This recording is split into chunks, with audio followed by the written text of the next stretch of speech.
Uşaqlar, suallarımızın davamına baxaq. Harda qalmışdıq? Dəqiq yadımda deyil, amma 23-dən izah edəcəm. 23-dən baxaq. Demək, bu deflərdə çox səhvlər edirsiniz. Yəni, bu deflər sizin yaralı yerinizdə bilmirəm niyə. Baxırıq suallara. 23-cü suala baxaq. Funksiyaya baxın. Biri var F1, bir də var F2. F2-yə dəymir. Çünki burada A-nın qiymətini tapmalıyıq. Yəni, F1-i gətirib yerinə qoyuruq.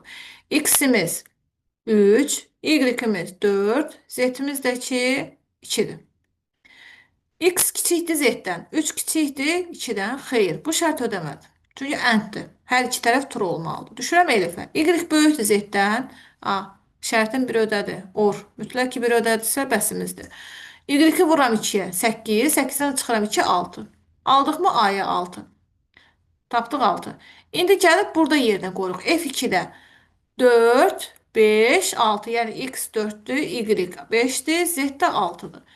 Bizdən də nə istəyir? Bunların cəmini istəyir. 4'ün üstə 5, 9, 9 ilə də 6, 15.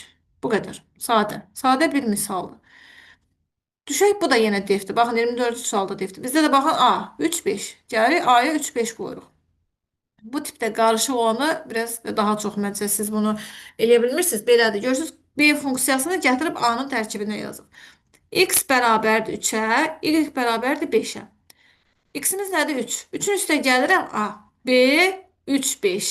Yəni burada M-in qiyməti 3, N-in qiyməti də 5-dir. 3-ün üstə 5 gəlirəm 8. 8-i vururam N-ə, yəni 5-ə 40. Toplayıram 48. A, bura gətirib 48 qoyuram. 48 ilə 3, 51. X aldıq 51. 51-in üstə 5, 56. Sonda neyini toplayırıq? 51 ilə 56.